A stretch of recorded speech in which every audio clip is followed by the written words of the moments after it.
Existe um sabor que eu nunca vou esquecer. Não é o sabor da comida que eu preparava, não é o tempero que eu usava, não é nem o gosto amargo daquelas lágrimas que eu engolia todo dia.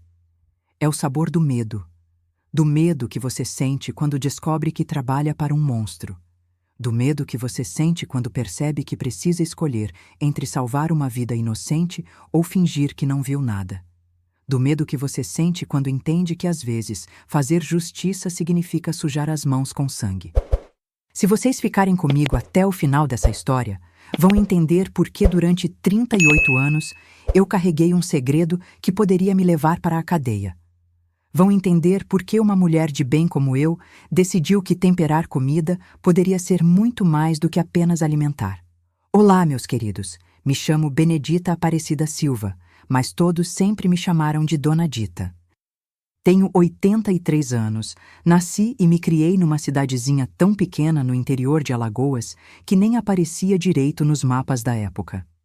Sou mãe de 5 filhos, avó de 11 netos, bisavó de 6 bisnetos e uma mulher que sempre acreditou que Deus coloca a gente no lugar certo, na hora certa, para fazer a diferença na vida de alguém.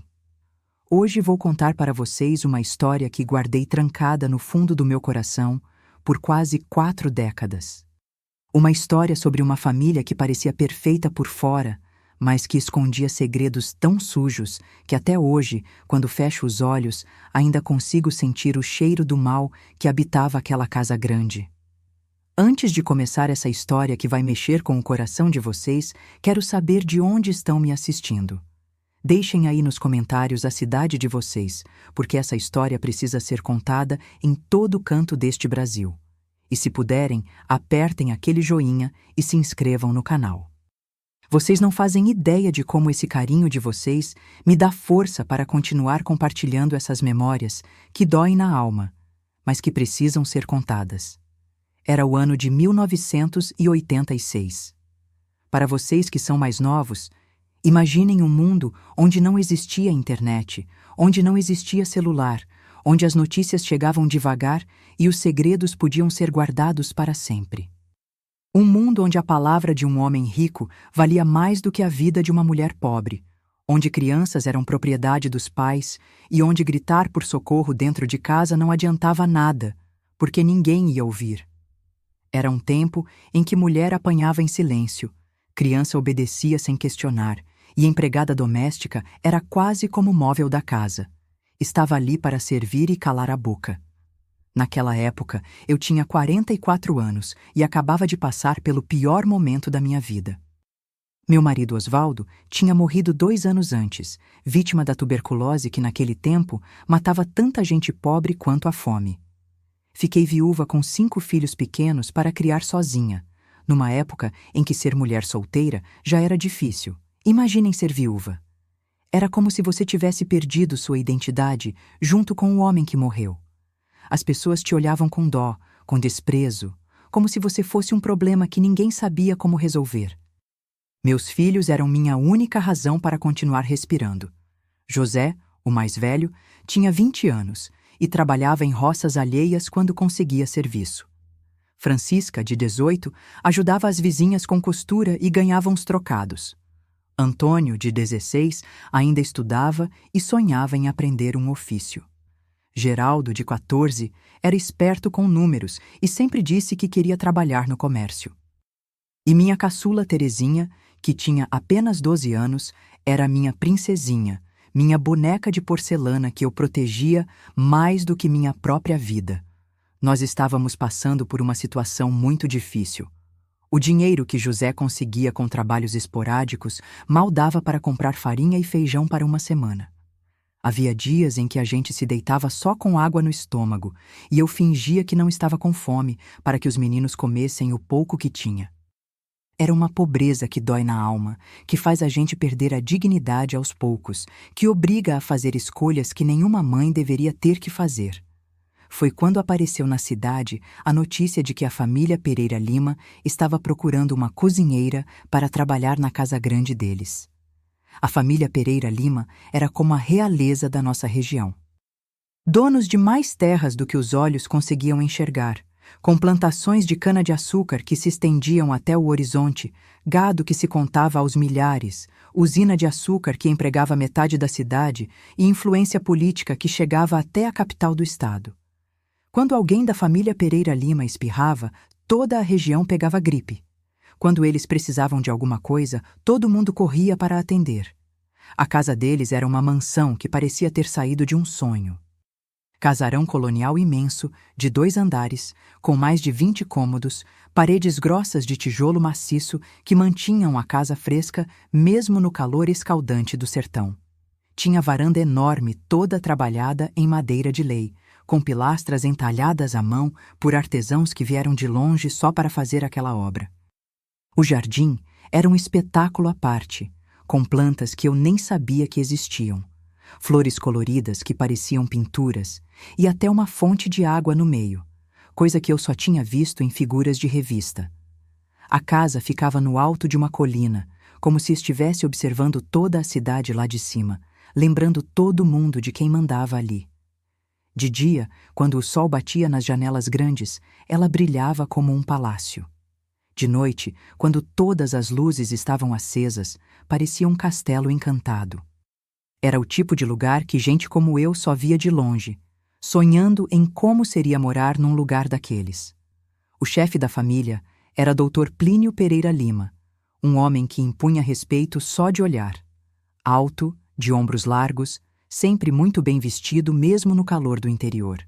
Tinha 56 anos, mas aparentava ser mais novo, com cabelo grisalho sempre muito bem penteado com brilhantina importada, bigode grosso e bem aparado que dava um ar ainda mais imponente ao rosto dele.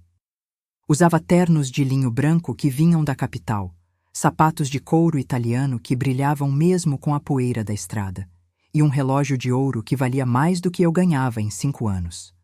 Dr. Plínio tinha aquele jeito de homem acostumado a mandar e ser obedecido.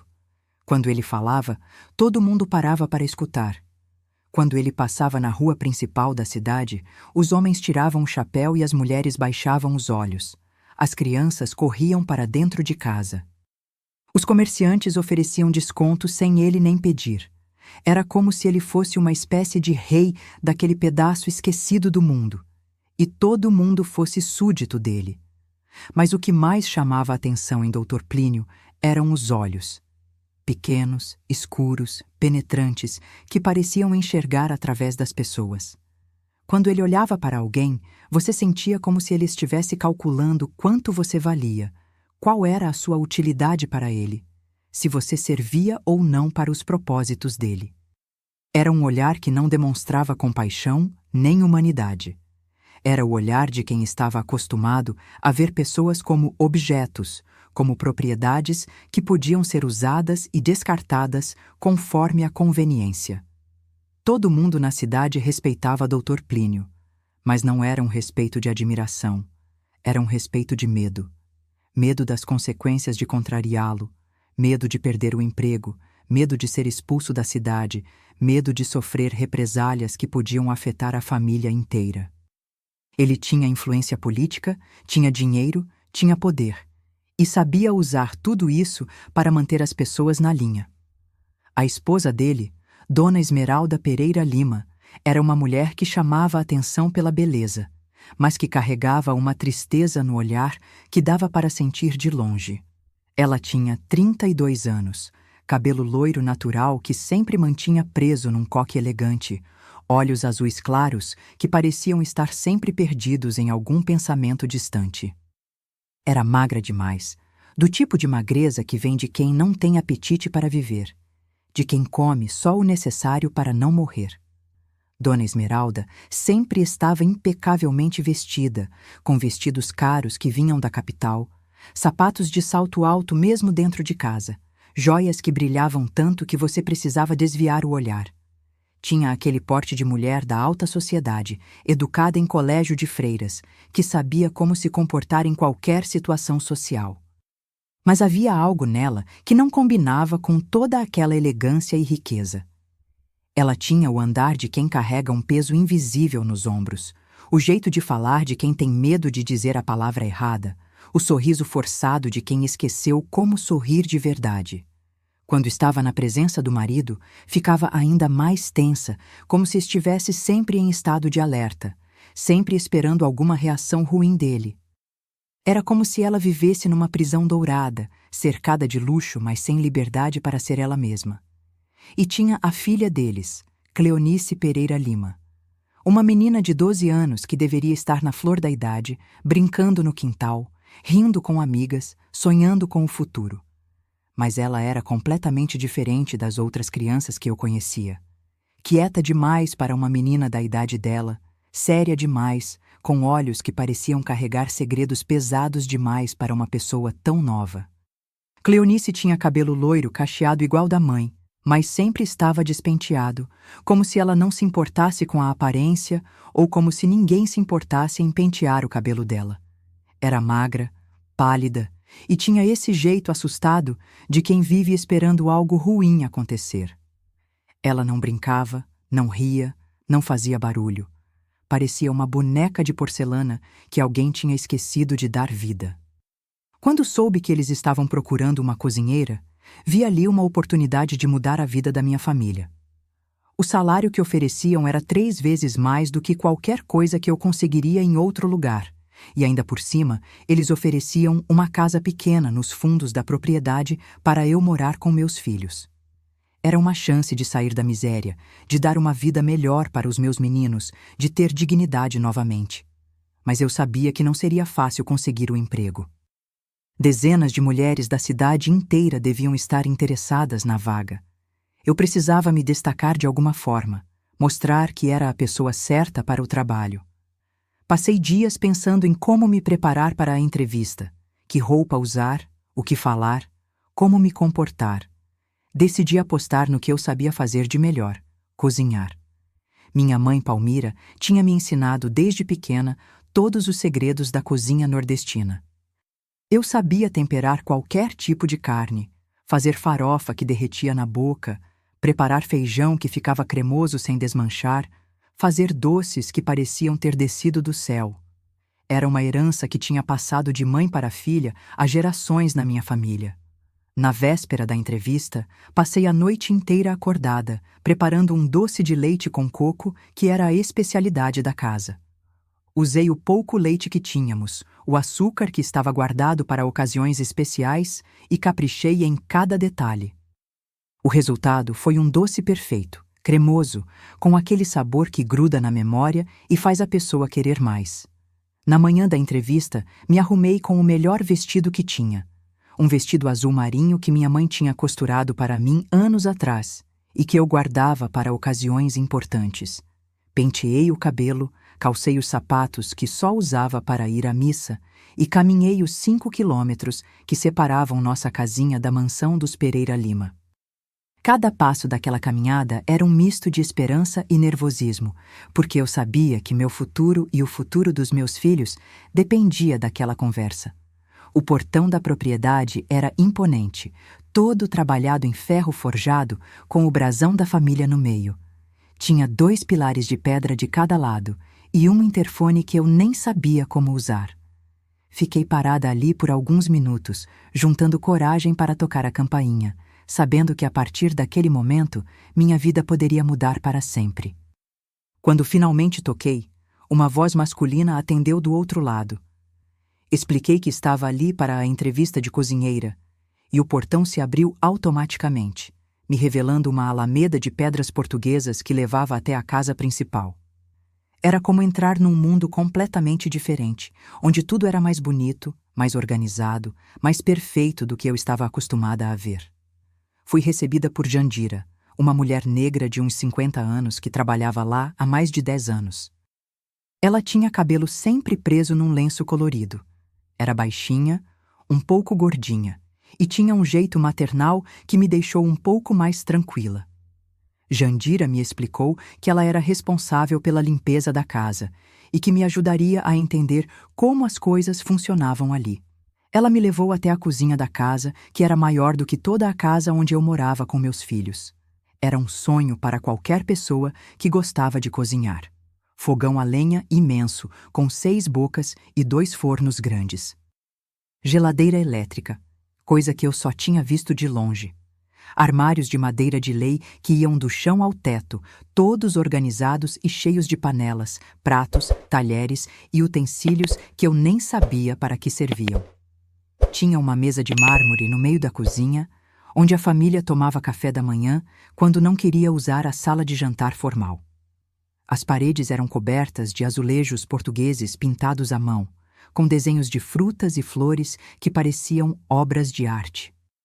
O piso era de ladrilho hidráulico, sempre brilhando, sem uma mancha sequer. Jandira me mostrou onde ficavam os mantimentos, como funcionava cada equipamento, quais eram as preferências culinárias da família. Me explicou que Dr. Plínio era muito exigente com a comida, que gostava de pratos bem temperados e bem apresentados, mas que se eu soubesse cozinhar direito não teria problemas. Dona Esmeralda era mais simples, comia pouco, e a menina Cleonice tinha apetite de passarinho. Enquanto conversávamos, perguntei se havia mais alguma coisa que eu precisava saber sobre a família. Jandira parou o que estava fazendo e me olhou nos olhos por um momento que pareceu uma eternidade. Parecia que estava pensando se devia me contar alguma coisa ou não, se devia me avisar sobre algo importante ou se era melhor deixar eu descobrir sozinha. Depois de alguns segundos, ela suspirou fundo e balançou a cabeça devagar. Dona Dita, ela disse com voz baixa, olhando para os lados para ter certeza de que ninguém estava escutando. Você parece ser uma mulher boa, direita, trabalhadora. Então vou te dar um conselho que pode salvar sua vida aqui. Nesta casa, você vê só o que precisa ver, ouve só o que precisa ouvir e fala só o que perguntarem para você. Tem coisas aqui que é melhor fingir que não existem, entende? Naquele momento, não entendi muito bem o que Jandira estava querendo dizer. Pensei que ela estava se referindo aos caprichos de gente rica, às manias e exigências que pessoas com muito dinheiro costumam ter. Não imaginava que por trás daquelas palavras cuidadosas havia um segredo muito mais escuro e perigoso do que eu poderia imaginar. Se você conseguir fazer isso, ela continuou, vai trabalhar aqui por muitos anos e vai poder sustentar seus filhos com dignidade. Mas se começar a fazer perguntas demais, a se meter onde não deve, a tentar entender coisas que não são da sua conta? Ela não terminou a frase, mas o jeito como olhou para mim deixou claro que as consequências seriam graves. A entrevista com o Dr. Plínio foi marcada para as 10 horas da manhã. Pontualmente, ele desceu para a cozinha vestido com um terno impecável, apesar do calor que já estava fazendo naquele horário. Era ainda mais imponente de perto do que parecia de longe. Alto, forte, com uma presença que dominava qualquer ambiente onde ele entrava. Ele me cumprimentou com um aceno de cabeça, sem sorrir, e foi direto ao assunto. Perguntou sobre minha experiência com cozinha, sobre minha família, sobre minha situação financeira. Falava comigo olhando por cima, como se eu fosse algo pequeno e insignificante que ele estava avaliando para ver se servia para os propósitos dele. Não foi rude, mas também não foi gentil. Era apenas distante. Como se eu fosse um objeto que ele estava considerando comprar. Quando ofereci o doce que tinha preparado, ele provou uma colherada pequena, mastigou devagar e fez uma expressão que não consegui decifrar. Ficou alguns segundos em silêncio, como se estivesse analisando cada sabor, cada textura, cada detalhe do doce. Depois acenou com a cabeça e disse apenas: "Está bom, tem mão para doce." Dona Esmeralda também participou da entrevista, mas ficou a maior parte do tempo calada, apenas concordando com a cabeça com o que o marido falava. Quando ela disse alguma coisa, foi com voz baixa, quase sussurrando, como se tivesse medo de falar alto demais ou de chamar atenção para si mesma. E teve um momento em que nossos olhares se cruzaram, e eu vi algo nos olhos dela que me deixou com um aperto no coração. Era um olhar de tristeza profunda, mas também era um pedido de socorro silencioso, um grito abafado que ela não podia dar. Era como se ela estivesse tentando me dizer alguma coisa sem palavras, como se estivesse pedindo ajuda de uma forma que só uma mulher consegue entender. Mas naquele momento eu não sabia interpretar aquele olhar, não sabia o que ela estava tentando me comunicar. A menina Cleonice apareceu na cozinha durante a entrevista, mas ficou quietinha num canto, sem falar nada. Ela me olhava com curiosidade, mas sempre desviava o olhar quando eu tentava sorrir para ela. Era uma criança estranhamente silenciosa, como se tivesse aprendido desde pequena que era melhor não chamar atenção, não fazer barulho, não incomodar os adultos.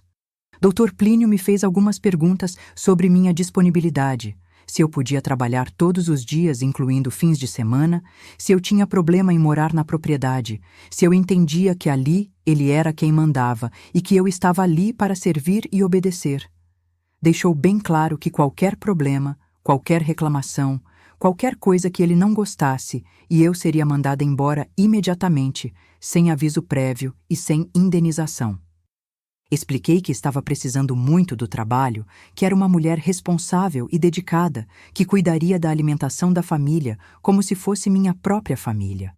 Prometi que ele não teria do que reclamar, que eu daria o meu melhor todos os dias, que estava disposta a aprender e a me adaptar às necessidades da casa. Fui contratada na mesma hora. Dr. Plínio disse que eu parecia ser uma mulher séria e que ele esperava que eu correspondesse à confiança que estava depositando em mim. Disse também que a casa funcionava com disciplina e organização e que qualquer desvio dessa ordem não seria tolerado. Me deu uma semana para me organizar e começar a trabalhar na segunda-feira seguinte. Saí daquela casa caminhando nas nuvens. Finalmente tinha conseguido um emprego que podia mudar a vida da minha família. O salário era melhor do que eu sonhava. A casa que ofereceram para a gente morar era 1000 vezes melhor do que onde estávamos, e pela primeira vez em muito tempo vi esperança no futuro. Passei aquela semana organizando nossa mudança, explicando para os meninos como seria nossa nova vida, fazendo planos para o futuro. José ficou animado porque poderia procurar emprego nas terras do Dr. Plínio. Francisca sonhava em talvez conseguir trabalho na casa grande também. Antônio e Geraldo ficaram empolgados com a possibilidade de estudar numa escola melhor. E minha Terezinha estava radiante com a ideia de morar numa casa com banheiro dentro e água encanada. Na véspera de começar o trabalho, passei a noite acordada, ansiosa e nervosa. Era uma oportunidade única na vida e eu não podia desperdiçar. Levantei antes do sol nascer, me arrumei com cuidado e caminhei até a casa grande para começar minha nova vida como cozinheira da família Pereira Lima. Jandira me recebeu na cozinha e passou a manhã inteira me ensinando a rotina da casa. Café da manhã às 7 horas em ponto, almoço ao meio-dia, lanche da tarde às 4, jantar às 7 da noite. Cada refeição tinha que ser servida na hora exata, com a mesa posta de forma impecável, e a comida tinha que estar sempre na temperatura perfeita. O café da manhã da família era uma coisa impressionante para mim, que estava acostumada com café preto e farinha. Eles comiam pão francês fresquinho, que era entregue todos os dias por um padeiro da cidade, manteiga de primeira qualidade que vinha da fazenda vizinha, queijo curado que tinha um sabor que eu nunca tinha provado, geleia de frutas importada que custava mais do que eu ganhava em um mês, café moído na hora com grãos selecionados, leite fresco e cremoso das vacas da própria fazenda. Dr. Plínio desceu para o café pontualmente às 7 horas. Vestido com camisa branca impecável, calça de linho bem passada, suspensórios de couro legítimo e aqueles sapatos que brilhavam como espelho. Cumprimentou a família com um bom dia seco, sentou-se na cabeceira da mesa, abriu o jornal que tinha chegado da capital e começou a comer em silêncio. Durante o café, a casa ficava em silêncio absoluto. Ninguém conversava, ninguém fazia barulho, era como se todo mundo estivesse andando em ovos. Dr. Plínio lia o jornal e comia, Dona Esmeralda tomava apenas café com leite e comia um pedacinho de pão, e Cleonice mexia com a colher no prato de mingau sem levantar os olhos. Terminado o café, Dr. Plínio dobrava o jornal com cuidado, levantava da mesa, beijava a testa da esposa e da filha e saía para cuidar dos negócios. Só depois que ele saía de casa é que o ambiente relaxava um pouco, como se todo mundo tivesse estado prendendo a respiração e finalmente pudesse respirar normalmente. Nos primeiros dias, tudo parecia correr normalmente. Eu preparava as refeições seguindo as instruções de Jandira, Ajudava na limpeza da casa, cuidava da organização da despensa e da área de serviço. A comida que eu fazia era sempre elogiada, especialmente por Dr. Plínio, que disse várias vezes que eu tinha uma mão abençoada para a cozinha. Mas conforme os dias foram passando, comecei a notar coisas estranhas naquela casa. Pequenos detalhes que sozinhos não significavam nada, mas que juntos começaram a formar um quebra-cabeças perturbador que me deixava cada vez mais inquieta e preocupada com o que realmente acontecia por trás daquelas paredes elegantes. Dona Esmeralda, por exemplo, tinha sempre umas manchas roxas nos braços e nas pernas, que ela tentava esconder com as mangas compridas das blusas e com saias longas, mesmo no calor escaldante do sertão. Quando perguntei se tinha se machucado, ela sempre dizia que era desajeitada, que vivia batendo nas quinas dos móveis, que tropeçava nas escadas. Mas eu era mulher casada, tinha vivido com um homem que bebia e já tinha apanhado algumas vezes na vida. Eu conhecia a marca de dedos quando via uma. Sabia como ficava o braço de uma mulher que tinha sido agarrada com força. Sabia reconhecer as marcas que a violência deixa no corpo. A menina Cleonice também me intrigava muito. Era quieta demais para uma criança de 12 anos. Não brincava, não ria, não fazia barulho, não conversava com ninguém. Passava a maior parte do tempo trancada no quarto dela, lendo livros ou apenas olhando pela janela com aquela expressão perdida no rosto. Era como se ela tivesse medo de existir, medo de ocupar espaço, medo de chamar atenção para si mesma. Quando o Dr. Plínio chegava do trabalho, a transformação na casa era imediata e assustadora.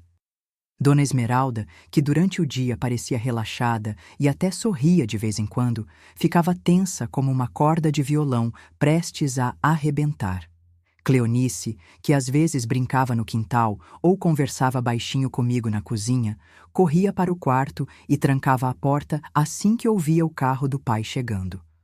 O comportamento delas quando ele estava por perto era de pessoas que viviam em constante estado de alerta. Falavam pouco e sempre com voz baixa, comiam rapidamente e pediam licença para sair da mesa assim que possível, evitavam olhar diretamente para ele, moviam-se pela casa como fantasmas tentando não fazer barulho. Era como se a presença dele transformasse aquela casa num campo minado, onde qualquer passo em falso podia causar uma explosão. Dr. Plínio tinha um temperamento muito difícil e explosivo. Gritava com os empregados por qualquer motivo insignificante, xingava quando a comida não estava exatamente do jeito que ele queria, batia punho na mesa quando alguém o contrariava ou quando recebia alguma notícia que não gostava. Eu já tinha trabalhado para gente difícil antes, então no começo não estranhei muito esse comportamento. Pensei que fosse apenas o jeito de homem rico e poderoso, acostumado a ter todos os seus caprichos atendidos na hora. Mas havia algo mais no ar daquela casa. Uma tensão que você conseguia sentir na pele, como quando uma tempestade está chegando e os pelos do braço ficam arrepiados. Era uma sensação de perigo constante, de que algo terrível estava sempre prestes a acontecer, mesmo nos momentos aparentemente mais tranquilos. Uma tarde, enquanto eu estava na despensa organizando os mantimentos que tinham chegado da cidade, ouvi uma conversa entre Jandira e Conceição, uma mulher que vinha 2 vezes por semana para ajudar com a roupa. Elas estavam falando baixinho, mas consegui escutar algumas palavras soltas que me deixaram com um frio na barriga. Coitada da menina, dizia Conceição. Não é normal uma criança daquela idade, respondia Jandira. A mãe sabe de tudo, mas não faz nada. Continuava Conceição. Não pode fazer nada, você sabe como ele é, concluía Jandira. Quando perceberam que eu estava por perto, pararam de falar imediatamente e mudaram de assunto. Mas aquelas palavras ficaram ecoando na minha cabeça pelo resto do dia. O que não era normal numa criança daquela idade? Do que a mãe sabia, mas não fazia nada? Por que não podia fazer nada? Comecei a prestar mais atenção nos detalhes, a observar mais cuidadosamente o comportamento de cada pessoa daquela família. E quanto mais eu observava, mais convencida ficava de que havia algo muito errado acontecendo naquela casa que parecia tão perfeita por fora. Cleonice, por exemplo, tinha desenvolvido o hábito de fazer xixi na cama, coisa que uma criança de 12 anos já não deveria fazer há muito tempo. Dona Esmeralda lavava os lençóis escondida, sempre de madrugada ou quando o marido não estava em casa, com lágrimas nos olhos, como se aquilo fosse mais uma vergonha para carregar nas costas. Quando perguntei se não seria caso de levar a menina num médico para ver se estava tudo bem, Dona Esmeralda balançou a cabeça desesperada e disse que o marido não permitiria, que ele dizia que médico era desperdício de dinheiro para a frescura de mulher. Disse também que ele achava que criança tinha que se virar sozinha, que não podia ficar mimando por qualquer probleminha. Mas eu sabia que fazer xixi na cama, numa idade daquela, não era probleminha. Minha avó Iracema sempre dizia que quando criança voltava a fazer xixi na cama depois de já ter parado, era sinal de que alguma coisa muito ruim estava acontecendo com ela. Podia ser medo, podia ser tristeza muito grande, ou podia ser algo ainda pior que a criança não conseguia falar. Teve uma manhã que presenciei uma cena que me deixou ainda mais desconfiada. Estava na área de serviço estendendo roupa quando vi Cleonice no quintal, brincando sozinha com uma boneca velha. Ela estava conversando baixinho com a boneca e, quando prestei atenção no que ela estava dizendo, senti um arrepio percorrer minha espinha. "Não pode contar para ninguém", ela sussurrava para a boneca. "Papai disse que se você contar, mamãe vai apanhar muito e pode até morrer. Você não quer que mamãe morra, quer?" A menina balançava a cabeça da boneca como se ela estivesse respondendo. "Então você tem que ficar quietinha, igual eu fico. Quando doer muito, você morde o travesseiro para não gritar." Fiquei paralisada ouvindo aquilo. Uma criança de 12 anos não deveria saber que existiam coisas que não podia contar para ninguém. Não deveria saber que gritar podia causar consequências terríveis para a mãe. Não deveria saber que tinha que morder travesseiro para não fazer barulho quando alguma coisa estava doendo. Naquele momento, comecei a suspeitar que o que estava acontecendo naquela casa ia muito além de um marido violento que batia na esposa. Havia algo ainda mais sinistro, algo que envolvia aquela criança inocente, algo que me fazia sentir uma raiva crescendo no peito como fogo que vai consumindo tudo. Mas eu precisava ter certeza antes de tomar qualquer atitude. Não podia agir baseada apenas em suspeitas, porque se estivesse errada, seria mandada embora na mesma hora e minha família voltaria para a miséria. Além disso, mesmo se eu estivesse certa, o que poderia fazer? Era 1986, no interior de Alagoas. Dr. Plínio era o homem mais poderoso da região. Quem ia acreditar na palavra de uma empregada contra a dele?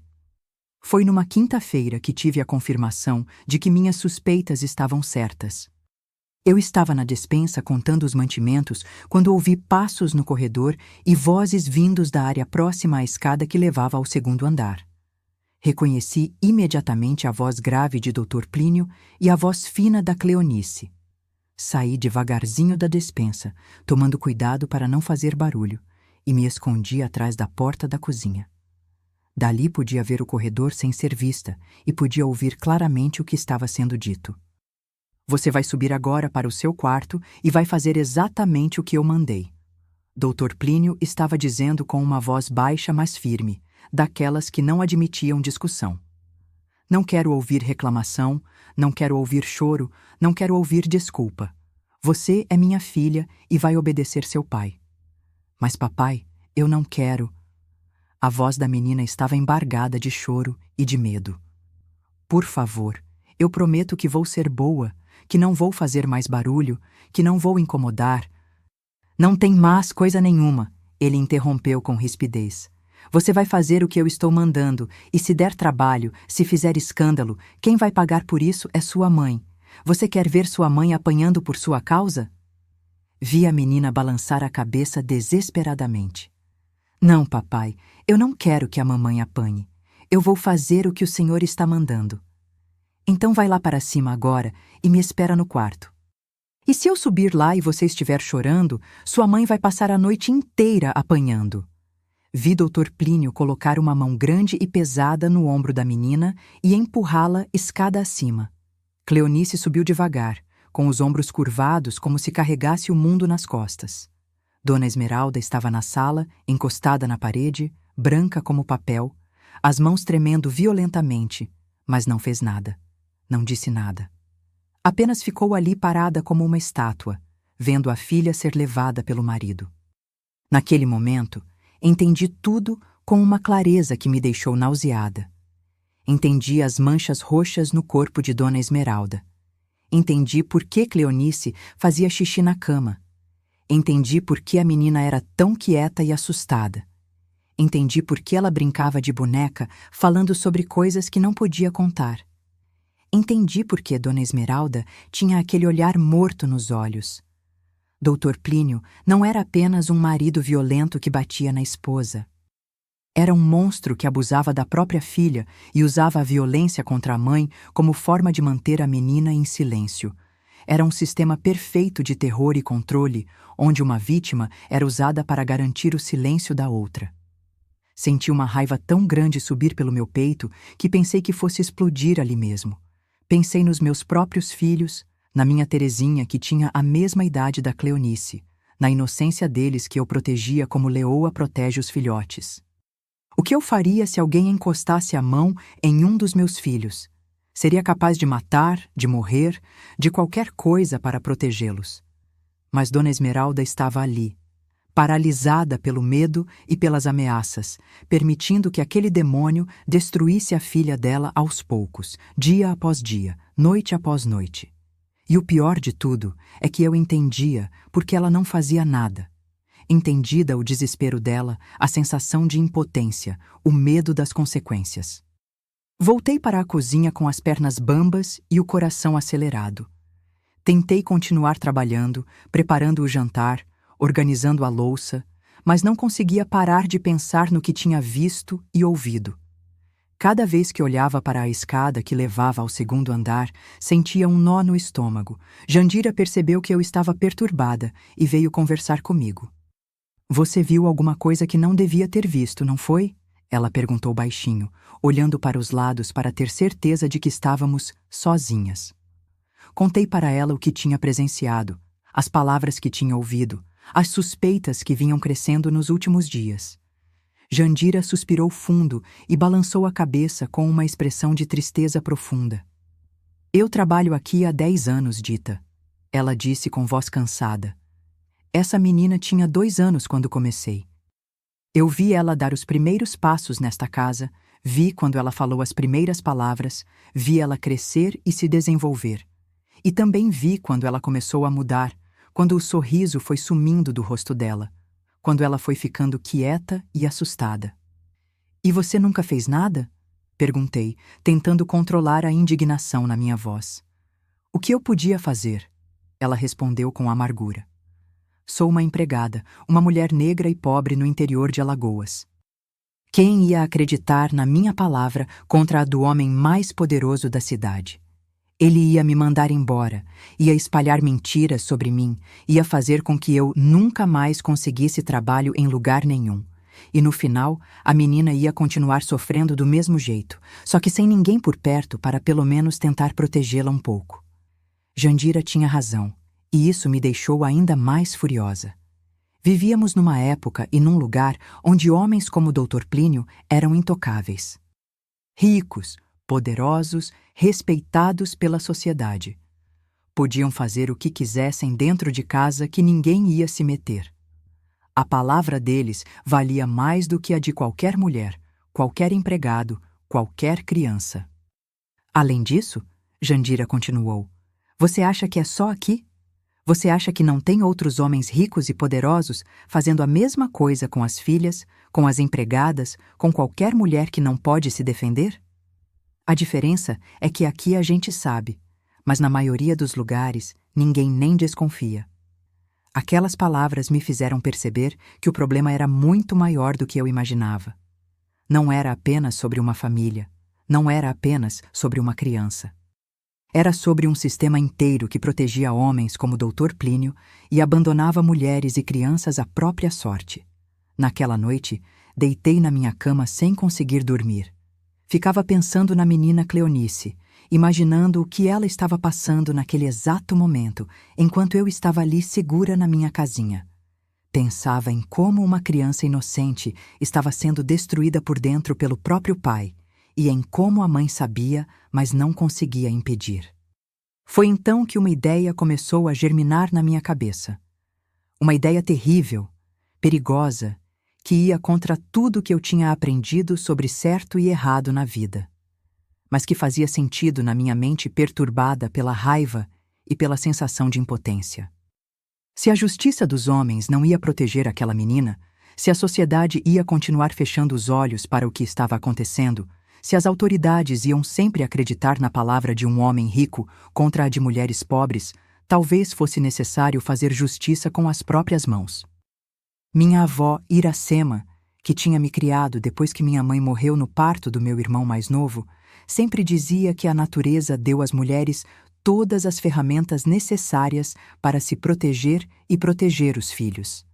Ela conhecia plantas para tudo, para curar dor de cabeça, para facilitar o parto, para parar hemorragia, para fazer criança parar de chorar, para acalmar homem nervoso. Mas ela também conhecia outras plantas, aquelas que ela chamava de ervas da justiça. Plantas que podiam fazer um homem violento parar de bater em mulher para sempre. Plantas que podiam fazer alguém que machucava criança nunca mais conseguir machucar ninguém. Plantas que, nas palavras dela, devolviam para a terra quem tinha esquecido de ser humano. Passei vários dias lutando comigo mesma, tentando encontrar outra solução, alguma forma de ajudar aquela família sem precisar partir para medidas extremas. Pensei em tentar convencer Dona Esmeralda a fugir com a filha, mas sabia que ela não teria coragem e que, mesmo se tivesse, Dr. Plínio usaria toda a sua influência para encontrá-las e trazê-las de volta. Pensei em tentar denunciar para as autoridades, mas sabia que no interior de Alagoas, em 1986, a palavra de Dr. Plínio valia mais do que qualquer denúncia. Ele conhecia todos os policiais, todos os juízes, todos os políticos da região. Uma denúncia contra ele seria facilmente abafada, e as consequências para quem denunciasse seriam terríveis. Pensei em tentar conversar com outras pessoas da cidade, mobilizar a comunidade, mas sabia que ninguém ia querer se meter numa briga contra o homem mais poderoso da região. Todo mundo dependia dele de alguma forma: empregos, empréstimos, favores políticos. Ninguém ia arriscar sua própria segurança para proteger uma criança que nem era parente. Quanto mais eu pensava, mais convencida ficava de que não havia solução pacífica para aquela situação. Dr. Plínio era poderoso demais, respeitado demais, protegido demais pelo sistema. A única forma de parar ele seria eliminando ele completamente. Comecei a lembrar das lições que minha avó me ensinou quando eu era pequena. Ela me levava para o mato para colher ervas medicinais e me ensinava qual planta servia para quê. Mamona, por exemplo.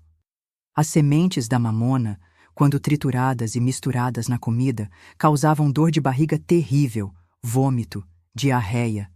Em pequenas quantidades, a pessoa ficava doente, mas se recuperava. Em quantidades maiores, os efeitos eram mais permanentes. Também tinha folhas de chapéu de Napoleão, que, quando preparadas da forma certa, atacavam o coração e causavam parada cardíaca.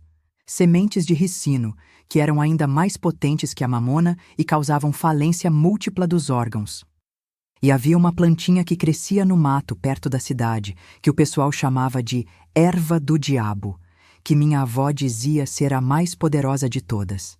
Essa planta aqui, ela me disse uma vez, apontando para uma erbinha de aparência inocente, serve para fazer homem que bate em mulher e criança nunca mais levantar a mão para ninguém. Mas tem que saber usar direito, porque ela não perdoa erro.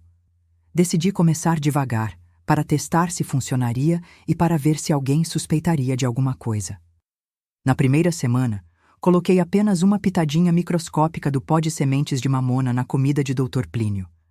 Triturei as sementes até virar um pó fino como farinha, e misturei uma quantidade quase imperceptível na farofa que eu sabia que só ele comia. Ele passou mal durante a noite, teve dor de barriga e vomitou algumas vezes, mas no dia seguinte já estava melhor. Reclamou que devia ter comido algo estragado na cidade, ou que talvez a carne do almoço não estivesse muito boa. Ninguém suspeitou de nada, porque era comum pessoas passarem mal de vez em quando, especialmente no calor do sertão. Na segunda semana, aumentei um pouco a quantidade. Não muito, apenas o suficiente para que os efeitos fossem mais pronunciados. Ele ficou 2 dias de cama, com febre, diarreia e fraqueza geral. Chamaram o médico da cidade, Dr. Aureliano, que examinou o paciente e disse que parecia ser algum problema estomacal, talvez uma infecção intestinal. Dr. Aureliano receitou repouso, dieta líquida e alguns medicamentos para controlar os sintomas. Disse que essas coisas aconteciam mesmo, especialmente em épocas de muito calor, quando a comida estragava mais facilmente e as bactérias se proliferavam com maior rapidez. O interessante é que, quando o Dr. Plínio estava doente, a casa inteira respirava aliviada. Dona Esmeralda relaxava pela primeira vez desde que eu trabalhava ali. Chegava até a sorrir de vez em quando. Cleonice saía do quarto, brincava no quintal, conversava comigo na cozinha. Era como se uma nuvem pesada e escura tivesse sido retirada de cima daquela família. Durante os 2 dias em que ele ficou de cama, não ouvi nenhum grito, nenhum choro abafado, nenhum barulho estranho vindo do andar de cima. A menina dormiu a noite inteira sem fazer xixi na cama. Dona Esmeralda cuidou das plantas do jardim, cantarolando baixinho. Era como se a casa tivesse voltado a ser um lar normal, onde pessoas normais viviam vidas normais. Mas quando o Dr. Plínio se recuperou da segunda indisposição, ele voltou pior do que antes. Como se quisesse compensar os dias perdidos de trabalho e de controle sobre a família, ficou ainda mais violento e autoritário. Dona Esmeralda apareceu com o braço enfaixado, dizendo que tinha torcido ao tentar pegar uma panela pesada do alto do armário. Cleonice voltou a se esconder no quarto e a fazer xixi na cama. Foi quando percebi que não podia continuar apenas deixando ele doente por alguns dias aqui e ali. Enquanto ele se recuperava, as duas continuavam sofrendo. E cada vez que ele ficava doente e depois melhorava, parecia que voltava com uma sede de vingança ainda maior, como se a doença aumentasse a raiva e a violência dele. Resolvi intensificar o processo. Comecei a misturar diferentes tipos de plantas venenosas na comida dele, sempre em quantidades pequenas, para que parecesse uma progressão natural de problemas de saúde. Um pouco de mamona para atacar o sistema digestivo, um pouco de folha de chapéu de Napoleão para afetar o coração. Uma pitada da erva do diabo para comprometer o sistema nervoso. Dr. Plínio começou a ficar doente com mais frequência. Dores de cabeça terríveis que não passavam com remédio nenhum. Tonturas que o faziam perder o equilíbrio. Fraqueza nas pernas que o impedia de subir escadas. Problemas digestivos crônicos que o deixavam sem apetite. Dr. Aureliano ficou preocupado e fez vários exames, mas não conseguia identificar a causa dos sintomas. Pode ser estresse do trabalho, o médico dizia. Homem da idade do Senhor, com tantas responsabilidades, é normal que o corpo comece a dar sinais de cansaço. Ou então, talvez seja algum problema hereditário que está se manifestando agora. Às vezes essas coisas ficam dormentes por anos e depois aparecem de repente. Conforme Dr. Plínio foi ficando mais fraco fisicamente, sua capacidade de ser violento diminuiu proporcionalmente. Não porque ele tivesse se tornado uma pessoa melhor, mas porque simplesmente não tinha mais energia para agredir fisicamente a família. Era como ver um predador perdendo as garras e os dentes, ficando inofensivo não por escolha, mas por incapacidade. Dona Esmeralda começou a ganhar vida novamente. Voltou a conversar comigo na cozinha, a contar histórias da juventude, a cuidar do jardim com mais carinho. As plantas pareciam responder ao cuidado dela, florescendo mais bonitas do que nunca. Cleonice parou de fazer xixi na cama e começou a brincar no quintal depois da escola, coisa que eu nunca tinha visto ela fazer. Mas eu sabia que não podia parar por aí. Enquanto o Dr. Plínio estivesse vivo, sempre haveria o risco dele se recuperar completamente e voltar a aterrorizar a família. Além disso, as doenças misteriosas dele estavam começando a chamar atenção na cidade. Dr. Aureliano estava falando em mandar ele para a capital para fazer exames mais detalhados com especialistas. Se isso acontecesse, havia o risco de descobrirem sinais de envenenamento no sangue dele. E mesmo que não descobrissem, se ele se recuperasse na capital e voltasse para casa, certamente suspeitaria que alguém estava sabotando a comida dele.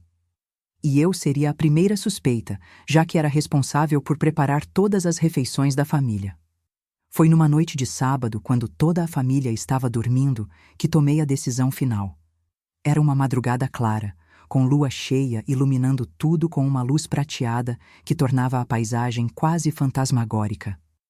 Saí da minha casinha e caminhei até o mato que ficava nos fundos da propriedade, onde cresciam as plantas mais venenosas que eu conhecia. Senti como se estivesse numa missão sagrada, como se fosse um instrumento da justiça divina enviado para corrigir uma injustiça que a sociedade dos homens não conseguia ou não queria corrigir. Cada passo que eu dava naquela mata escura me deixava mais determinada, mais convencida de que estava fazendo a coisa certa. Passei mais de 2 horas coletando folhas, sementes, raízes, cascas.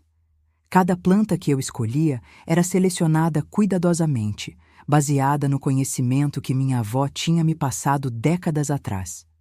Sabia exatamente quanto de cada uma usar, como preparar, como misturar, para conseguir o efeito desejado. Voltei para casa antes do amanhecer e passei o resto da madrugada preparando meu tempero especial.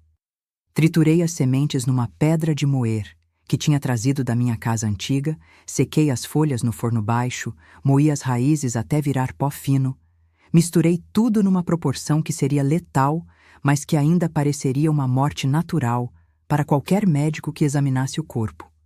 O pó resultante era acinzentado, com um cheiro levemente amargo que lembrava ervas medicinais.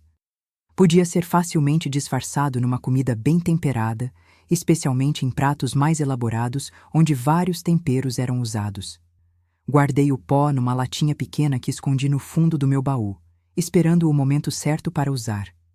No domingo, Dr. Plínio passou o dia inteiro de cama, reclamando de dor de cabeça intensa e fraqueza nas pernas. Dona Esmeralda aproveitou para levar Cleonice para visitar a madrinha na cidade, e as duas passaram o dia inteiro fora de casa. Foi a primeira vez, desde que comecei a trabalhar ali, que vi a menina realmente feliz e despreocupada. Ela brincou com os primos, comeu doce, riu alto, foi criança como deveria ser sempre. Observando aquela cena de longe, quando elas voltaram no final da tarde, senti uma confirmação de que minha decisão estava certa. Ver Cleonice sorrindo, correndo, sendo criança normal, me mostrou o quanto ela estava sendo privada de uma infância saudável. Ver Dona Esmeralda relaxada, conversando animadamente com a comadre, me fez perceber o quanto ela também estava sendo destruída por aquela situação. Na segunda-feira de manhã, acordei com uma determinação férrea. Seria o dia em que tudo mudaria naquela casa. Levantei antes do sol nascer, como sempre fazia, mas desta vez com uma missão específica em mente. Preparei o café da família normalmente, servi Dr. Plínio, que desceu pontualmente às 7 horas, e comecei a planejar mentalmente o almoço que seria o último da vida dele. Durante a manhã, enquanto ele estava fora cuidando dos negócios, conversei longamente com Dona Esmeralda no jardim. Ela parecia mais animada do que o normal, talvez porque ele tinha passado o domingo doente e ela tinha tido um dia de paz com a filha. Contou-me sobre a visita à comadre, sobre como Cleonice tinha se divertido, sobre planos que tinha de talvez levar a menina para passar uns dias na capital. "Sabe, Benedita", ela disse enquanto regava as rosas, "às vezes penso em como seria nossa vida se pudéssemos simplesmente desaparecer, recomeçar em outro lugar onde ninguém nos conhecesse. Cleonice poderia estudar numa escola melhor, ter amigas, ser feliz." Os olhos dela brilharam por um momento com aquele sonho impossível antes de voltarem à realidade sombria. Mas são apenas fantasias de mulher tola. Ele nunca deixaria a gente ir embora. Aquelas palavras reforçaram minha convicção. Dona Esmeralda sonhava com liberdade, mas sabia que era impossível enquanto Dr. Plínio estivesse vivo. Era uma prisioneira em sua própria casa, uma refém de um homem que controlava cada aspecto da vida dela e da filha. Por volta das 11 horas, comecei a preparar o almoço que seria especial. Escolhi fazer o prato favorito dele: carne de boi assada com batatas, arroz temperado com alho e cebola refogados, feijão preto com linguiça calabresa, farofa bem torradinha e salada de alface com tomate. Era um almoço que ele sempre elogiava, que o deixava satisfeito e bem-humorado. Caprichei em cada detalhe. Temperei a carne com todos os temperos que eu sabia que ele gostava: alho, cebola, cominho, páprica, sal grosso, pimenta do reino. Deixei ela assando lentamente no forno, até ficar dourada por fora e suculenta por dentro. O aroma que saía da cozinha era de fazer qualquer pessoa ficar com água na boca. O arroz foi feito com caldo de carne, refogado caprichosamente com alho e cebola até ficar soltinho e saboroso. O feijão foi cozinhado com linguiça calabresa, bacon e todos os temperos tradicionais, até ficar cremoso, mas sem desmanchar. A farofa foi torrada na banha de porco, com ovos mexidos, bacon em cubinhos e temperos verdes. E em cada um desses pratos, especialmente na carne e na farofa, onde o sabor seria melhor mascarado, misturei uma quantidade generosa do meu pó especial. Não era mais uma pitada microscópica como nas outras vezes. Era uma dose que garantiria que aquela seria a última refeição que Dr. Plínio faria na vida. Servi o almoço pontualmente ao meio-dia, como sempre fazia. Dr. Plínio desceu para a mesa vestido impecavelmente, apesar de ainda parecer um pouco abatido pelas doenças misteriosas que vinham o atormentando. Dona Esmeralda e Cleonice já estavam sentadas à mesa, esperando em silêncio. "Que cheiro maravilhoso vindo da cozinha hoje", disse Dr. Plínio enquanto se sentava na cabeceira da mesa. "Parece que nossa cozinheira se superou." Era raro ele fazer elogios antes mesmo de provar a comida, mas o aroma realmente estava excepcional. Servi os pratos com o maior cuidado, começando pelo dele como era protocolo. Coloquei uma porção generosa de cada prato, apresentando tudo de forma impecável. Cada garfada que ele dava era uma pequena vitória para mim. Cada elogio que ele fazia era irônico, porque ele estava elogiando exatamente aquilo que o mataria.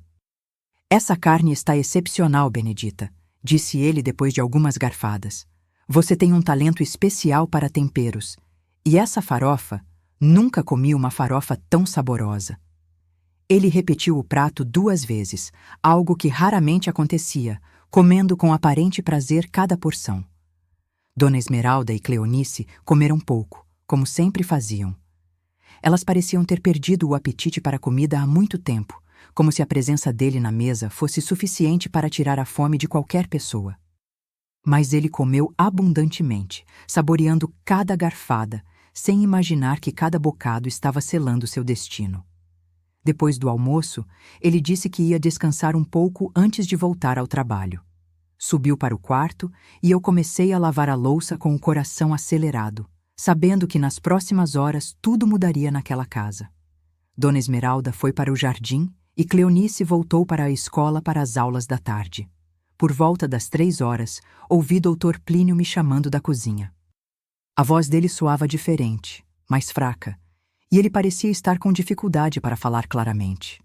Subi correndo para o quarto dele, fingindo preocupação, e o encontrei sentado na beira da cama, muito pálido e suando frio. "Benedita", ele disse com voz rouca, "chame Dr. Aureliano rapidamente. Estou me sentindo muito mal, com muita dor no estômago e náusea." Ele tentou se levantar, mas cambaleou, tendo que se apoiar na cabeceira da cama para não cair. Corri até a cidade para chamar o médico, meu coração batendo forte no peito, mas não de preocupação. Era nervosismo misturado com uma estranha sensação de alívio. Finalmente aquele pesadelo estava chegando ao fim. Dr. Aureliano veio imediatamente, e quando chegamos na casa, o estado de Dr. Plínio tinha piorado significativamente. Ele estava com dor abdominal intensa, vomitando constantemente, com diarreia sanguinolenta e começava a apresentar sinais de desidratação severa. Dr. Aureliano ficou visivelmente preocupado com a rapidez da deterioração do quadro clínico. Isso parece ser uma intoxicação alimentar muito grave, disse o médico para Dona Esmeralda. Mas é estranho porque normalmente esses casos não evoluem tão rapidamente e só ele ficou doente. Dr. Aureliano olhou para mim com uma expressão questionadora. O que vocês comeram hoje que foi diferente do normal? Expliquei que tinha preparado carne assada para o almoço, o prato favorito dele, mas que toda a família tinha comido da mesma comida.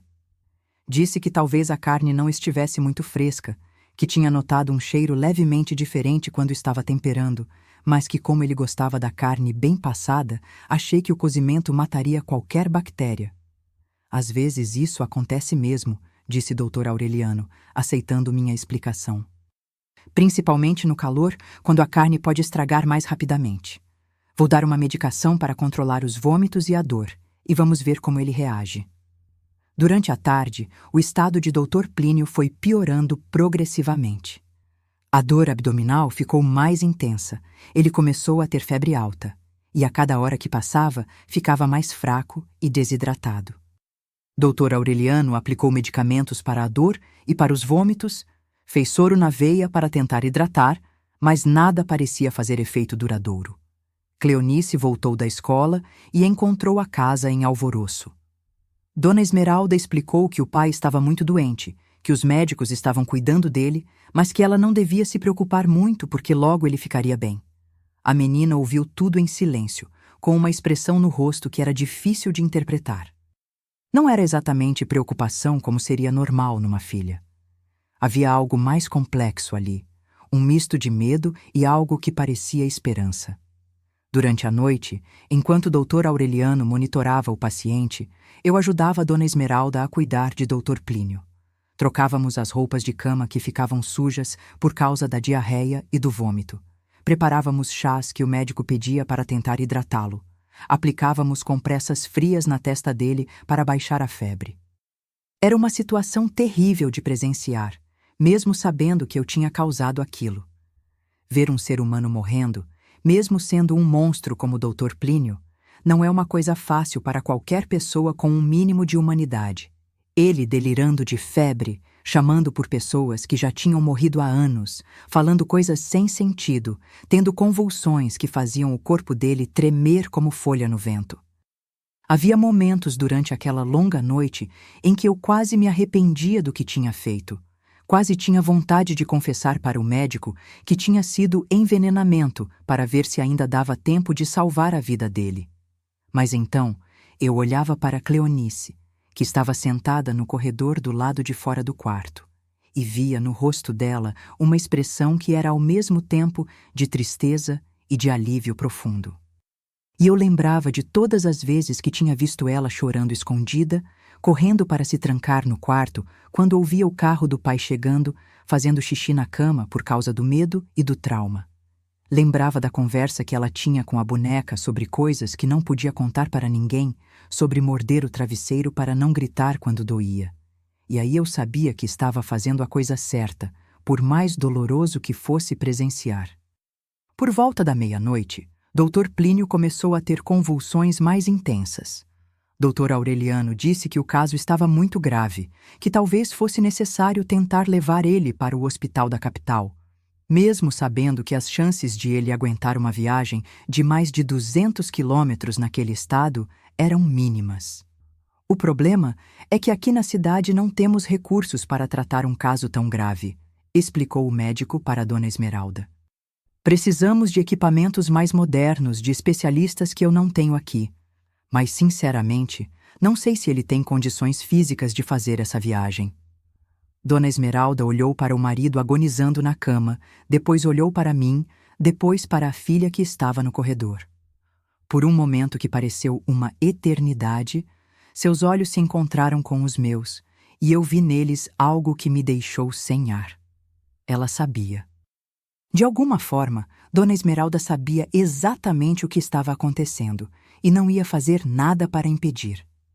Doutor Aureliano, ela disse com voz calma, se ele não tem condições de viajar, então vamos fazer o que pudermos aqui mesmo. Não quero arriscar a vida dele numa viagem perigosa se há chances dele se recuperar aqui em casa, com nossos cuidados. O médico concordou. Disse que continuaria monitorando o paciente durante toda a madrugada e que, se houvesse qualquer melhora, tentariam a viagem para a capital no dia seguinte. Mas pelo tom de voz dele, ficou claro que ele não acreditava que Dr. Plínio sobreviveria até o amanhecer. Durante as primeiras horas da madrugada, o estado dele se deteriorou ainda mais. A febre subiu tanto que ele entrou em estado de semiconsciência, murmurando palavras desconexas, gemendo de dor, tendo espasmos musculares que faziam o corpo inteiro se contorcer. Dr. Aureliano aplicou mais medicamentos para a dor, mas disse que já estava no limite do que podia fazer com os recursos disponíveis. Eu passei aquelas horas ajudando nos cuidados, mas também observando Dona Esmeralda e Cleonice. A mãe estava composta, cuidando do marido com a dedicação que se esperava de uma esposa, mas havia uma tranquilidade estranha no comportamento dela. Não era o desespero que uma mulher normalmente demonstraria vendo o marido morrendo. Era quase como se ela estivesse representando um papel, cumprindo um protocolo social. Cleonice ficou a maior parte da madrugada acordada, sentada no corredor. De vez em quando eu via ela pela fresta da porta quietinha, apenas observando. Não chorava, não demonstrava desespero, não pedia para entrar no quarto para se despedir do pai. Era como se ela estivesse esperando, com uma paciência de adulto, que aquele momento difícil passasse. Por volta das 4 horas da manhã, Dr. Plínio entrou em convulsão mais violenta.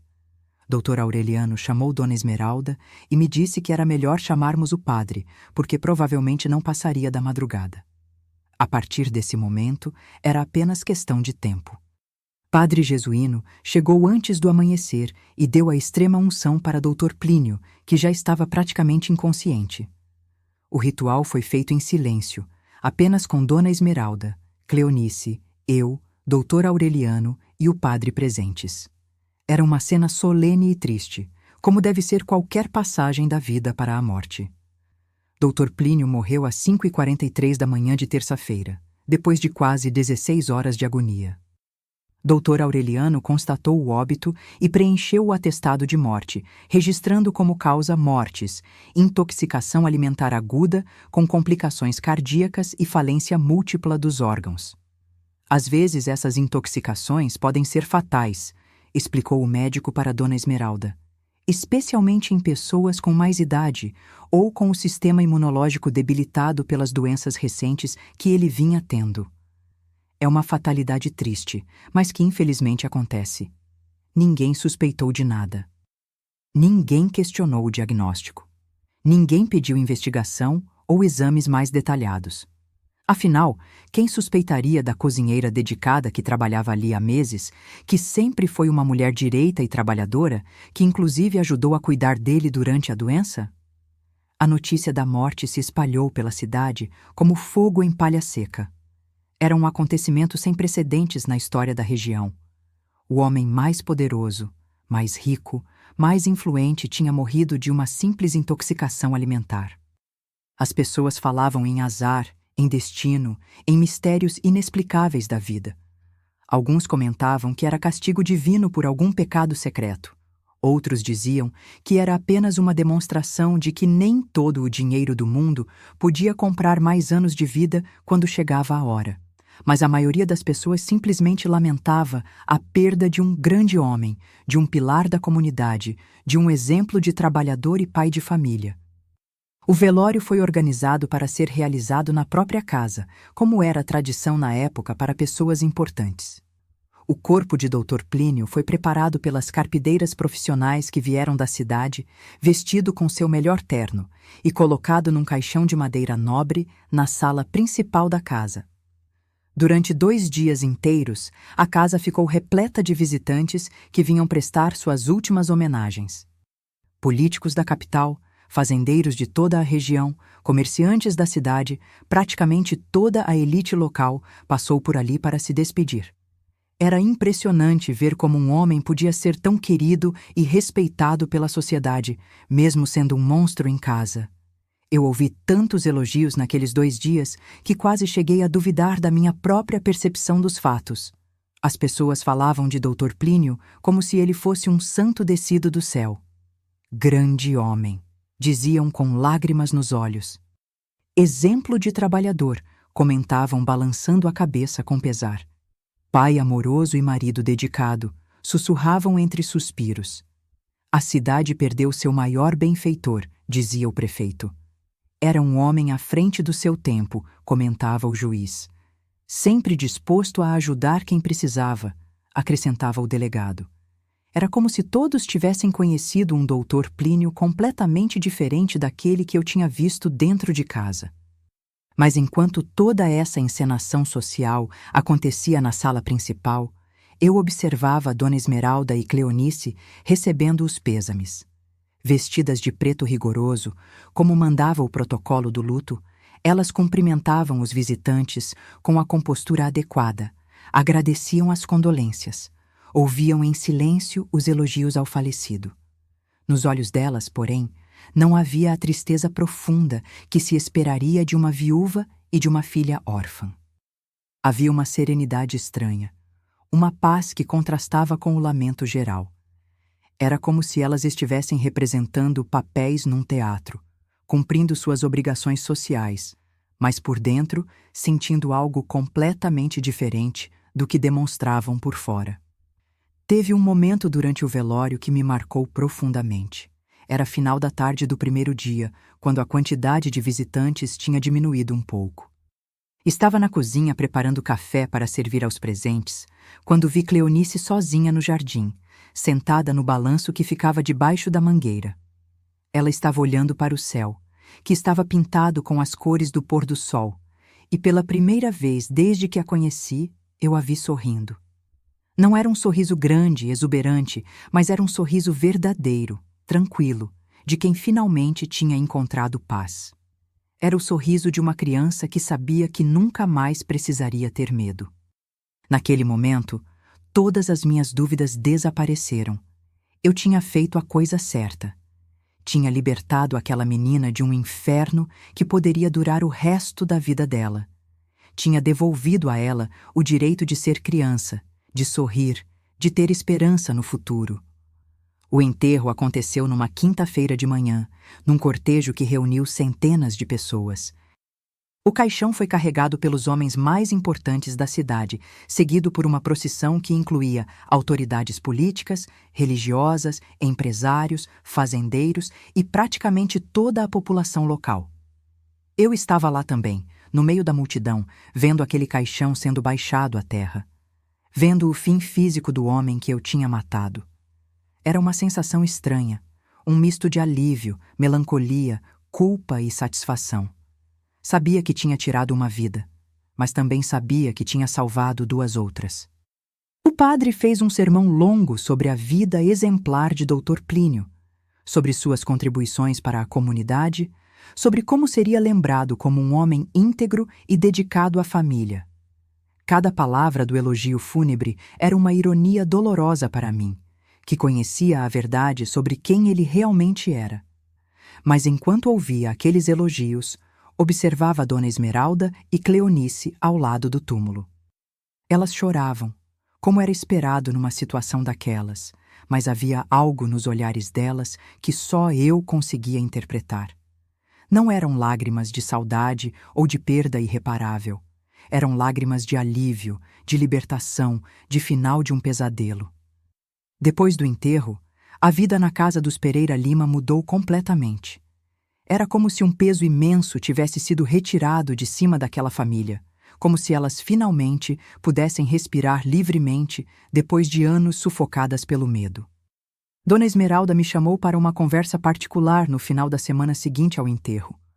Fomos até o escritório que tinha sido de Dr. Plínio, um lugar onde eu nunca tinha entrado antes e que ainda guardava o cheiro da colônia masculina que ele usava. Era um cômodo imponente, com estantes de livros do chão ao teto, mesa de mogno maciço, poltronas de couro legítimo, e uma atmosfera pesada que parecia ainda carregar a presença do homem que não existia mais. Ela fechou a porta com cuidado, verificou se não havia ninguém por perto e ficou alguns minutos em silêncio, apenas olhando pela janela que dava para o jardim. Quando finalmente se virou para mim, seus olhos estavam brilhando com lágrimas, mas não eram lágrimas de tristeza.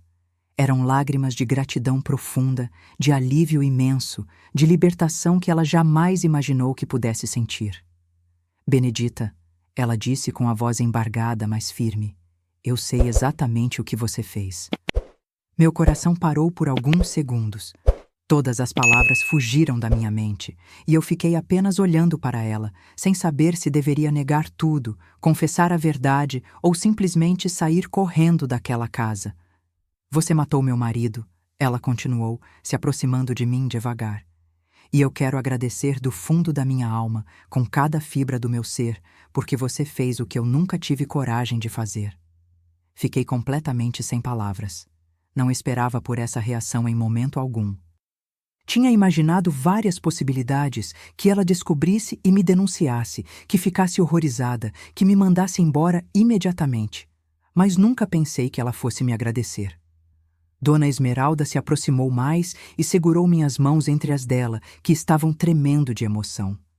Eu sabia que ele estava sendo envenenado, ela disse baixinho, olhando diretamente nos meus olhos.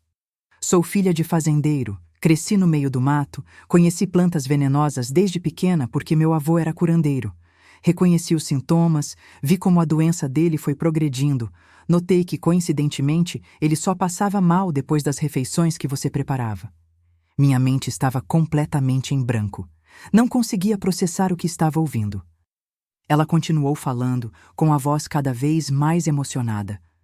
Mas eu não fiz nada para impedir, não avisei para o médico, não contei para ninguém, porque você estava fazendo o que eu sonhava fazer há anos, mas nunca tive coragem. As lágrimas começaram a escorrer pelo meu rosto também. Dona Esmeralda me contou então toda a verdade sobre o inferno que tinha sido sua vida casada. Como o Dr. Plínio a controlava com punhos de ferro, como a agredia fisicamente sempre que ela tentava questionar alguma coisa, como a ameaçava de morte se ela pensasse em deixá-lo. Mas o pior de tudo, ela disse soluçando, foi quando ele começou a abusar da Cleonice. Ela tinha acabado de fazer 11 anos quando ele começou a ir no quarto dela de madrugada. Eu descobri porque ela começou a chorar toda noite, a fazer xixi na cama, a ter pesadelos horríveis. Ela me contou como tinha tentado impedir, como tinha confrontado o marido, como tinha ameaçado denunciar. Ele me disse que se eu abrisse a boca para qualquer pessoa, mataria ela na minha frente e depois me mataria também. Disse que ninguém ia acreditar em mim, que todo mundo ia dizer que eu era uma mãe desnaturada que inventava mentiras sobre o marido para conseguir alguma vantagem. Dr. Plínio tinha usado toda a sua influência e poder para criar um sistema perfeito de terror e controle. Tinha isolado Dona Esmeralda de qualquer possibilidade de ajuda. Tinha cortado todos os canais de escape. Tinha criado uma prisão psicológica da qual ela não conseguia sair. Ele tinha razão, Benedita. Ela continuou. Quem acreditaria na palavra de uma mulher contra a do homem mais poderoso da região? Todos os policiais, todos os juízes, todos os políticos eram amigos dele, deviam favores para ele, dependiam dele de alguma forma.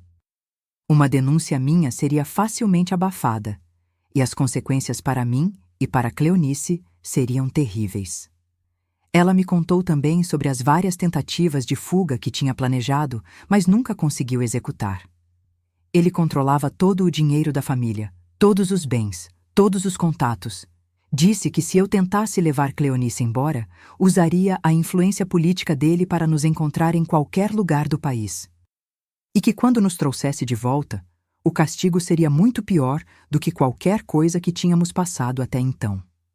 Era um sistema diabólico de controle total, onde cada tentativa de resistência resultava em consequências ainda piores.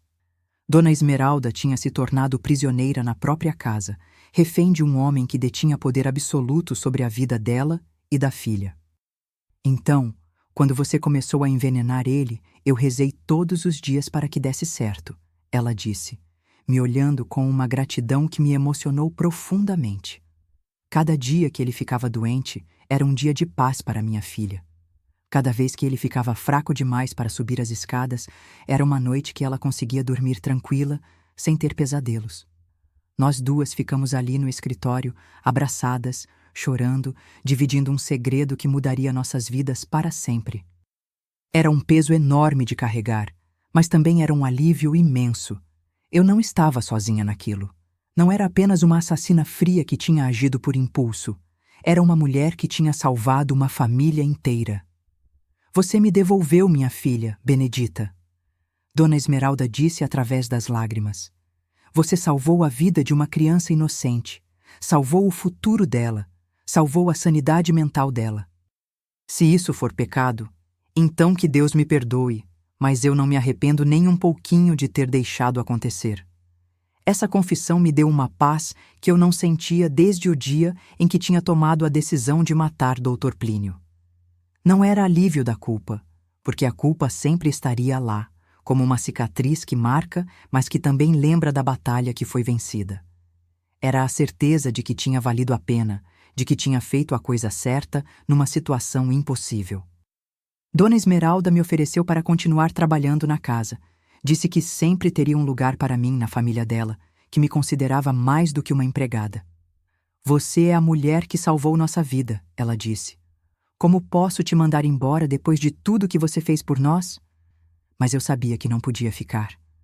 Havia muitas memórias ruins naquele lugar, muitas lembranças do que eu tinha feito, muitos fantasmas que me assombrariam se continuasse ali. Além disso, sempre existiria o risco de alguém descobrir a verdade, de algum detalhe ser mal interpretado, de alguma suspeita surgir. Dona Esmeralda, expliquei para ela.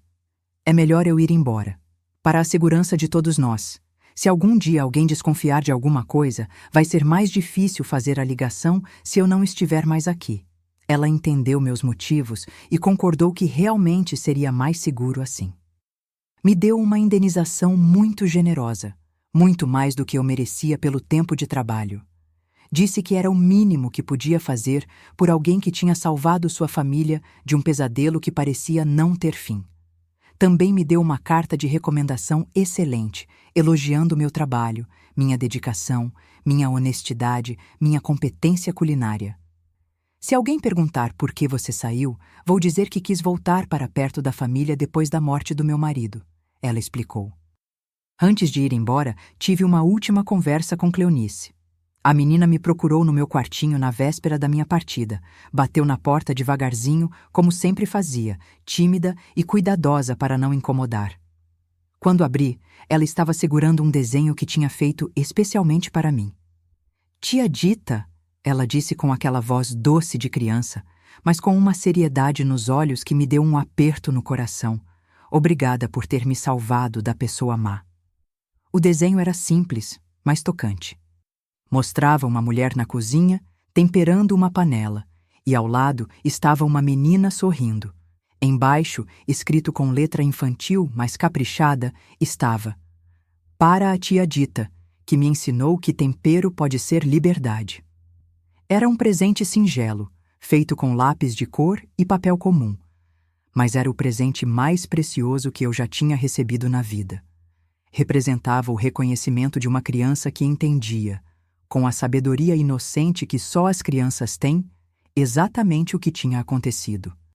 Você não fez nada de errado, tia Dita, ela continuou, me olhando diretamente nos olhos com uma maturidade assustadora para alguém de 12 anos. Papai era uma pessoa muito má que machucava muito a mim e a mamãe todos os dias. Agora nós vamos poder ser felizes de verdade, vamos poder sorrir sem ter medo. Abracei aquela menina e chorei como não chorava havia anos. Chorei de alívio, de tristeza, de culpa, de felicidade, de dor, de esperança. Chorei por tudo que ela tinha passado, por tudo que eu tinha feito, por tudo que ainda estava por vir. Chorei porque sabia que tinha dado para ela o presente mais valioso que qualquer criança pode receber: o direito de ter uma infância segura. Agora vou poder estudar numa escola boa, ela me contou animada. Mamãe disse que nós vamos para a cidade grande, onde posso ter amigas e brincar no parque. E quando eu crescer, vou ser médica para ajudar outras crianças que passaram pelo que eu passei. Aquelas palavras me encheram de orgulho e esperança. Ver que Cleonice não apenas tinha sobrevivido ao trauma, mas que tinha planos para o futuro, sonhos para realizar, vontade de ajudar outras pessoas, me mostrou que minha decisão tinha sido acertada. Na semana seguinte, arrumei minhas poucas posses e deixei aquela cidade para nunca mais voltar. Peguei meus 5 filhos e nos mudamos para outro estado, bem longe daquelas memórias, longe daquele passado pesado. Consegui trabalho numa fazenda menor, mais simples, mas de gente honesta e trabalhadora. O fazendeiro era um homem bom, viúvo, que precisava de alguém para cozinhar para ele e para os peões. Pagava um salário justo, nos tratava com respeito e nunca fez perguntas sobre nosso passado. Era exatamente o tipo de recomeço que eu precisava para tentar reconstruir uma vida normal. Nunca mais precisei usar meus conhecimentos sobre plantas venenosas. Nunca mais me vi numa situação onde a única saída parecia ser tirar a vida de alguém. Nunca mais encontrei um monstro como o Dr. Plínio, que usasse poder e influência para terrorizar pessoas indefesas. Durante os primeiros anos depois da mudança, carreguei o peso do que tinha feito como uma mochila de pedras nas costas. Havia noites em que acordava suando, sonhando com o rosto de Dr. Plínio nos últimos momentos, com os gemidos de dor dele, com as convulsões que sacudiam o corpo dele. Havia dias em que me perguntava se não podia ter tentado outra solução, se não podia ter forçado Dona Esmeralda a fugir com a filha, se não podia ter encontrado alguma autoridade honesta para denunciar a situação. A culpa me corroía por dentro, especialmente nos momentos de silêncio e solidão. Mas então chegavam as cartas de Dona Esmeralda. Ela me escrevia de vez em quando, sempre com muito cuidado para não revelar detalhes comprometedores, mas contando como estava sendo a vida delas, longe daquele pesadelo. E cada carta era como um bálsamo que acalmava minha consciência perturbada. Na primeira carta, recebida alguns meses depois da minha saída, ela me contava que tinham se mudado para São Paulo, onde Cleonice estava estudando numa escola particular muito boa. Minha filha voltou a rir, Benedita, ela escreveu. Ela faz amigos, brinca no recreio, participa das atividades da escola. É como se ela tivesse ressuscitado.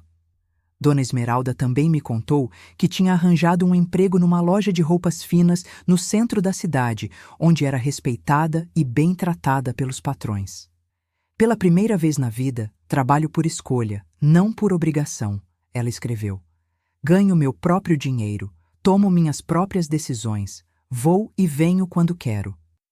Cleonice está fazendo acompanhamento com um psicólogo infantil, ela continuou na carta. No começo foi difícil, porque ela não queria falar sobre o que tinha acontecido.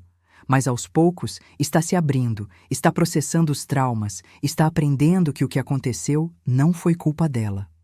Aquela primeira carta me deu uma paz que eu não sentia desde o dia em que tinha tomado a decisão de envenenar Dr. Plínio. Saber que Cleonice estava se recuperando, que estava tendo a chance de ser criança normal, que estava recebendo ajuda profissional para superar os traumas, me mostrou que minha escolha tinha sido acertada. A segunda carta chegou no final daquele mesmo ano. Desta vez, Dona Esmeralda me contava que Cleonice tinha tirado notas excelentes na escola e que já falava em ser médica quando crescesse. Ela diz que quer ajudar outras crianças que passaram pelo que ela passou, escreveu Dona Esmeralda. Diz que quer ser uma pessoa que protege os outros, igual você fez com ela. Eu também estou bem melhor, ela continuou. Fiz algumas amigas no trabalho, comecei a frequentar um clube de leitura, estou descobrindo quem eu realmente sou depois de tantos anos sendo apenas a esposa submissa de um homem terrível. É como se eu tivesse nascido de novo aos 33 anos. Dona Esmeralda me contou também que nunca mais tinha posto os pés numa igreja. Não consigo agradecer a Deus pela morte do meu marido, porque sei que isso seria pecado, ela escreveu. Mas eu agradeço a você todos os dias, Benedita. Você foi o anjo que Deus mandou para nos salvar, mesmo que tenha usado métodos que a sociedade condena. Essas palavras me tocaram profundamente. Me fizeram perceber que, independentemente dos métodos que tinha usado, o resultado final tinha sido positivo. Uma criança inocente tinha sido salva de um abusador, uma mulher tinha sido libertada de um casamento abusivo, 2 vidas tinham sido preservadas e podiam agora florescer. Com o passar dos anos, fui recebendo mais cartas esporadicamente. Quando Cleonice fez 15 anos, Dona Esmeralda me mandou uma foto dela. Era uma adolescente bonita, saudável, sorridente, completamente diferente daquela criança assombrada que eu tinha conhecido. Estava vestida com o uniforme da escola, segurando um troféu de alguma competição acadêmica, com um sorriso radiante no rosto. Quando Cleonice completou 18 anos e entrou na faculdade de medicina, recebi um cartão de agradecimento escrito pela própria menina, que já era uma jovem adulta. Obrigada, tia Dita, por ter me dado a chance de crescer e realizar meus sonhos. Ela escreveu com uma caligrafia elegante e madura. Hoje sei que se não fosse por sua coragem, eu provavelmente não estaria viva para contar essa história. Escolhi medicina porque quero dedicar minha vida a cuidar de pessoas que sofreram traumas, especialmente crianças que passaram por situações de abuso, ela continuou no cartão. Quero ser para outras crianças o que você foi para mim, alguém que não aceita a injustiça e que luta para proteger os inocentes. Essas palavras me encheram de um orgulho maternal imenso. Ver que Cleonice não apenas tinha superado os traumas da infância, mas que tinha transformado sua dor em propósito de vida, em vontade de ajudar outras pessoas, me mostrou que o sacrifício tinha valido a pena. Durante todos esses anos, nunca contei para ninguém o que tinha acontecido naquela casa em 1986. Meus filhos cresceram sem saber que a mãe deles tinha matado alguém. Para eles, eu sempre fui apenas uma mulher trabalhadora, que lutou para dar o melhor para a família. José se casou e teve 3 filhos, todos trabalhadores e honestos. Francisca se tornou professora numa escola da cidade e dedicou a vida a educar crianças carentes. Antônio montou uma oficina mecânica que prosperou e se tornou referência na região. Geraldo trabalhou a vida inteira na agricultura e se tornou um pequeno proprietário rural. E minha caçula Terezinha se formou enfermeira e passou a vida cuidando de outras pessoas. Todos eles se tornaram pessoas de bem, cidadãos respeitados em suas comunidades, pais e mães dedicados. Nunca tiveram problemas com a lei. Nunca se envolveram em confusões. Sempre mantiveram os valores que tentei ensinar para eles. Ver meus filhos prosperando me dava a certeza de que tinha tomado a decisão certa ao aceitar aquele trabalho na casa dos Pereira Lima. Me casei novamente aos 52 anos, com Bartolomeu Silva, um viúvo de 55 anos, que era capataz numa fazenda vizinha. Era um homem bom, trabalhador, honesto, que me tratou como rainha desde o primeiro dia até o dia em que morreu, 15 anos depois. Bartolomeu nunca soube do meu segredo, mas era o tipo de homem que respeitava o passado das pessoas sem fazer perguntas inconvenientes. Com ele, tive alguns dos anos mais felizes da minha vida. Era gentil, carinhoso, me fazia rir, cuidava de mim quando eu ficava doente. Nunca levantou a voz para mim nem uma única vez. Com Bartolomeu, aprendi como era viver com um homem de verdade, que te protege em vez de te ameaçar, que te valoriza em vez de te diminuir, que te ama de verdade em vez de te possuir como objeto. Foi uma experiência completamente diferente do meu primeiro casamento, que apesar de ter sido com um homem bom, sempre carregou as marcas da época em que os homens mandavam e as mulheres obedeciam. Tive netos, bisnetos, vivi uma vida longa e, na maior parte do tempo, feliz. Mas sempre carreguei comigo a lembrança daqueles dias difíceis, daquela decisão que mudou o curso de várias vidas. Era um peso que eu carregava sozinha, um segredo que pensava levar para o túmulo sem nunca revelar para ninguém. Mas conforme os anos foram passando, e especialmente depois que Bartolomeu morreu e eu fiquei sozinha novamente, comecei a sentir uma necessidade crescente de contar essa história. Não por culpa ou arrependimento, mas por uma sensação de que essa experiência poderia ser útil para outras pessoas que talvez estejam passando por situações parecidas. Hoje, aos 83 anos, vejo o mundo muito diferente do que era em 1986. As mulheres têm mais direitos, mais voz, mais proteção legal. Existem delegacias especializadas em violência doméstica, leis mais rígidas contra abuso infantil, maior consciência social sobre esses problemas. Talvez se Cleonice tivesse nascido hoje, em 2024, sua história seria diferente. Talvez Dona Esmeralda tivesse mais recursos para denunciar e escapar daquela situação. Talvez Dr. Plínio não conseguisse usar sua influência para abafar denúncias como conseguia fazer naquela época. Mas naquela época, no interior de Alagoas, com um homem poderoso como Dr. Plínio, realmente não havia para onde correr, não havia a quem recorrer, não havia como denunciar sem sofrer represálias terríveis. A única justiça possível era aquela que cada pessoa fazia com as próprias mãos. Por isso decidi contar essa história hoje. Não estou pedindo aprovação nem condenação de vocês que estão me escutando. Não estou tentando me justificar nem me desculpar.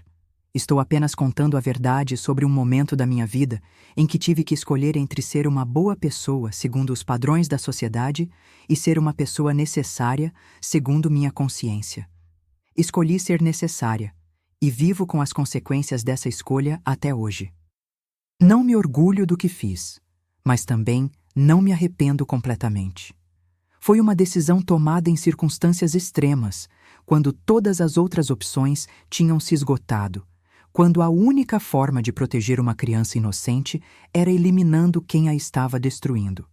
Se vocês que estão me ouvindo se identificaram com essa história, se conhecem alguém que está passando por uma situação parecida, saibam que hoje existem mais recursos, mais ajuda disponível. Não precisam fazer o que eu fiz. Procurem as autoridades competentes, denunciem, busquem organizações que protegem mulheres e crianças, não se calem diante da violência. Mas se um dia vocês se virem numa situação onde todas as portas estão fechadas, onde todas as autoridades falharam, onde todas as tentativas de ajuda foram frustradas, lembrem-se da história desta velha senhora que teve coragem de fazer o que era necessário para proteger uma criança inocente.